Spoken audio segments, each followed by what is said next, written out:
नमस्कार दोस्तों, स्वागत है ओनली आयुर्वेद के इस नई सीरीज में। आप देख रहे हैं मेरे साथ में बलवीर सिंह शेखावत जी हैं, जो मैंने आपको बताया था कि ये दवाइयों के बारे में काफ़ी जानकारी रखते हैं। हमने एक नई सीरीज स्टार्ट की है, जिसे आपको बताया था कि जो हम एलोपैथिक दवाइयाँ लेते हैं, किस बीमारी में कौन सी एलोपैथिक दवाई है जो अक्सर डॉक्टर रेकमेंड करते हैं और उस दवाई के क्या इफ़ेक्ट्स आते हैं और क्या उसके साइड इफ़ेक्ट्स हो सकते हैं।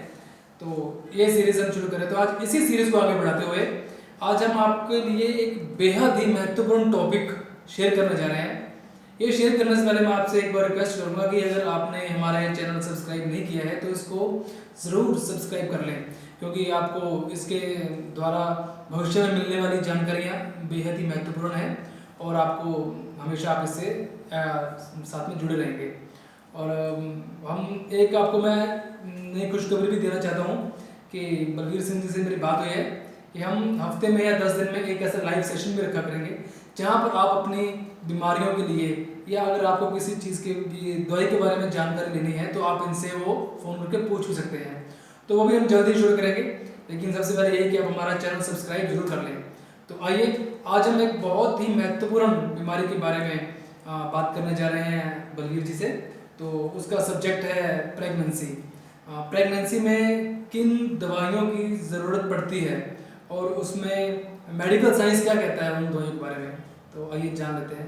बलवीर जी नमस्कार। आप हमारे दर्शकों को बताइए ज़रा, प्रेगनेंसी के लिए कौन कौन सी दवाइयाँ वगैरह जो भी आपके मन में, मैं तो इतना नहीं जानता हूँ क्योंकि मेरी तो फील्ड आयुर्वेद है।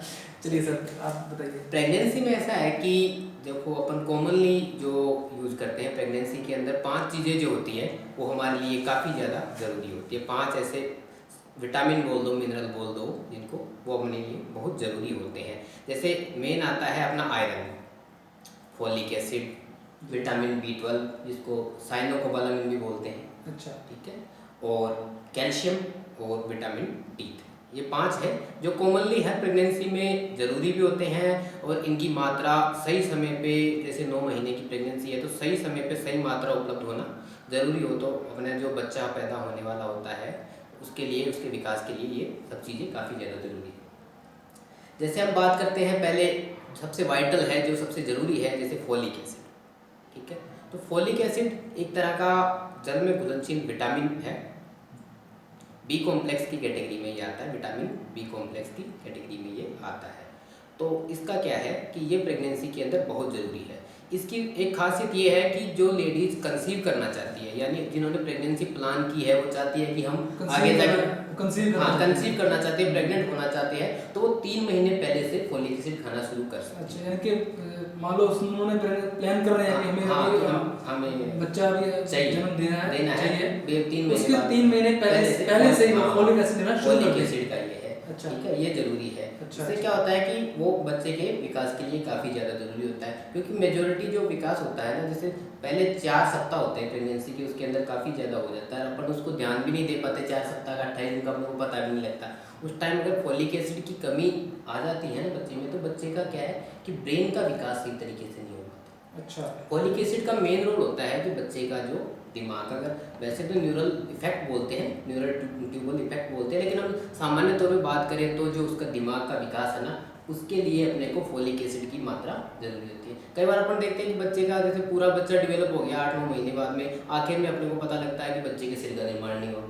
9 महीने बाद में, 8वां महीना चल रहा है, अब 1 महीने में अपन कुछ नहीं कर सकते, उसको अपने को अबॉर्ट करवाना पड़ेगा उस बच्चे को। वो होता है फॉलिक एसिड की कमी से। दर्शकों से मैं ये जो भी देख रही हैं माताएं बहनें जो भी हैं, उनके लिए बेहद महत्वपूर्ण चीज़ है ये ध्यान रखना कि अगर आप प्रेगनेंसी प्लान कर रही हैं या आप प्रेग्नेंट हैं तो फॉलिक एसिड का जरूर ध्यान दें।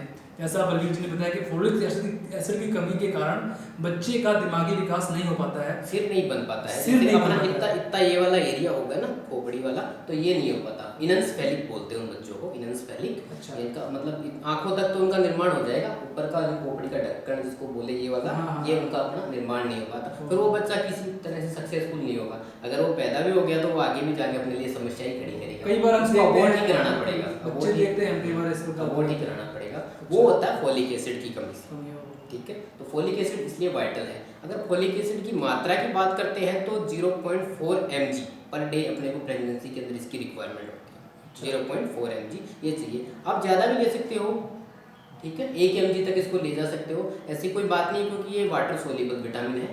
तो अगर ज़्यादा लोगे तो पेशाब के थ्रू, यूरिन के थ्रू उड़ के ये वापस निकल जाता है। सही। ठीक है, और इसका मेन ये है कि आप इसको, ये जरूरी नहीं है कि आप प्रेग्नेंट हो तो ही लोगे, प्रेगनेंसी से 3 महीने पहले आप शुरू कर लो, प्रेगनेंसी के दौरान इसको आप कंटिन्यू रख सकते हो आखिर तक, ज़्यादा मात्रा ज़्यादा हो जाए तो ऐसी कोई वो बात नहीं है। ठीक है, अब इसमें आता है आयरन। आयरन का सेम है। अब बच्चे के जैसे अगर आयरन की कमी आ जाएगी ना, तो जैसे हीमोग्लोबिन का लेवल कम हो जाएगा। ये सब क्या हीमोग्लोबिन के निर्माण में काम में आते हैं। आरबीसी में हीमोग्लोबिन आता है, ठीक है, तो वो अगर कम हो जाता है तो एक बीमारी हो जाती है अनीमिया प्रेगनेंसी के अंदर। वैसे कॉमनली भी हो जाती है, अक्सर ही हो जाती है लेडीज अनीमिया। में देखा जाता है कि उन्हें एनीमिया की कमी रहती है। और तो लेडीज, दरअसल उनके जो पीरियड्स वगैरह की समस्या के उसके कारण क्या ज़्यादा आयरन की रिक्वायरमेंट ज़्यादा होती है। हम्म। जैसे अपन कॉमनली प्रेगनेंसी माने 16 से लेके 24-20 mg तक अपने को आयरन की रिक्वायरमेंट पर डे की होती है। पर डे की। और वो क्या होता है कि अपन जो डाइट लेते हैं उससे शायद पूरी नहीं हो पाती होगी, मे बी पूरी नहीं होती, इसलिए क्योंकि अपने आजकल लेनी की पड़ती है। डाइट में हम क्या वही सिंपल सा खाना खाते हैं। सिंपल खाना खाते हैं। इसलिए तो सरकार ने वैसे मुहिम चला रखी है कि जब वो बताती है कि जो भी गर्भवती स्त्री है तो उसको अपने भोजन में जूस वगैरह, सब्जी वगैरह अधिक सेवन करना एक्चुअली चाहिए। ये जो भी ये विटामिन वगैरह आता है ना, ये ज़्यादातर अपने जो नॉन वेज की चीज़ें हैं उनमें ज़्यादा होते हैं। हर कोई ये प्रेफर नहीं करता, हर कोई प्रेगनेंसी में लेता भी नहीं है। नहीं, ऐसा इसलिए तो वो है, लेकिन ज़्यादातर ग्रीन ऐसा नहीं है, लेकिन ये आयुर्वेद में इसके बहुत सारे सब्स्टिट्यूट आयुर्वेद में एलोपैथ के हिसाब से मैं और बता रहा हूँ। आयुर्वेद ना कहें तो हम कह सकते हैं कि जो हमें घरों में मिलने वाली सब्जी वगैरह है इनमें मिल जाते पर हैं। इतना नहीं है जितना अपन उसमें कर सकते हैं ना, गेन एलोपैथी के हिसाब से। जैसे एक बता रहा आपने हूँ। सुना होगा सहजन, सुना होगा सहजन। तो सहजन मल्टी विटामिन का भी बाप है, आप कह सकते हैं उसको। तो ऐसे ऐसे ढेर चीजें, चलो वो अलग बात है। वो आप क्या लेते हो उसका तो मैं क्या बता सकता हूँ। एलोपैथी की बात बता रहा हूँ, क्योंकि एलोपैथी में है ना आयुर्वेद की ऑपोजिट है वो। बिल्कुल। है ना, आप अपना आपका अपना सिद्धांत है, हमारा नहीं, अपना आज सिद्धांत है। हमने ये चैनल शुरू, ये इसका नया जो सीरीज शुरू ये किया है। विरोधाभासी इन दोनों में। हाँ है, दोनों विरोधाभासी हैं, लेकिन हम ये नई सीरीज इसीलिए शुरू करने जा रहे हैं ताकि हम लोगों को जो स्वास्थ्य है, वो कई लोग क्या एलोपैथ में जाना पसंद करते हैं, लेकिन हम चाहते हैं कि वो एलोपैथ में जाए। हमारा तो यही मकसद है कि लोग स्वस्थ रहें, चाहे वो एलोपैथ में जाए चाहे वो आयुर्वेद की शरण में है, लेकिन वो उनको सही जानकारी मिले। क्योंकि आजकल क्या आपको पता ही है, डॉक्टरी जो पहले कहते थे कि सेवा का विषय है, आजकल वो सेवा का विषय ना रहे, कमाई का साधन हो गया। डॉक्टर के सामने मरीज मर भी जाता तो उसको बिल्कुल असर नहीं पड़ता। पता नहीं कैसे भगवान ने बनाया है। पहले जो सेवा थी, चलिए हम बात करेंगे, टॉपिक से डाइवर्ट हो गए। चलिए, तो आयरन की बात कर रहा था। तो आयरन क्या है? आयरन हो गया, फोलिक एसिड हो गया, और एक विटामिन B12 होता है जिसको साइनोकोबालामिन। ये सब अनीमिया के ही काम में आते हैं। अनीमिया एक बीमारी होती है जो प्रेगनेंसी में होना काफ़ी नुकसानदायक है।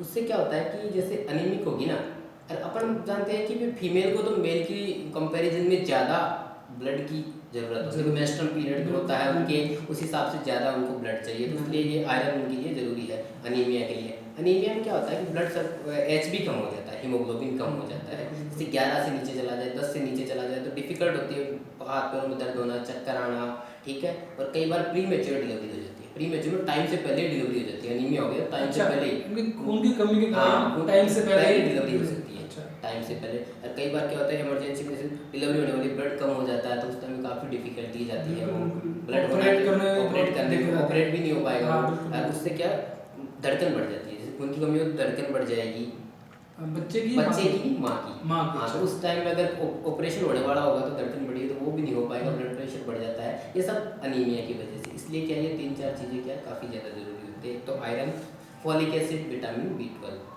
ये काफ़ी ज़्यादा ज़रूरी होती है। और चौथी चीज़ आती है इसमें कैल्शियम। कैल्शियम क्या होता है कि जब बच्चे का हड्डियों का विकास होता है, जो भी उसका स्कल का निर्माण होता है, वो सब कैल्शियम से होता है। और विटामिन जो D3 है ना, उसका क्या होता है कि उसका वैसे मेजर रोल नहीं होता। अकेला जो कैल्शियम अपन लेते हैं, जैसे मान लो मदर जिसके बच्चे को जन्म देने वाली है, वो अकेला कैल्शियम ले रही है, दूध में कैल्शियम होता है, लेकिन वो कैल्शियम अब्जॉर्ब नहीं हो पाता ऐसे। उसके लिए विटामिन D की जरूरत पड़ती है। विटामिन D जो है ना, बॉडी में जाके कैल्शियम एक ऐसा कॉम्प्लेक्स बनाता है कैल्शिट्रायोल।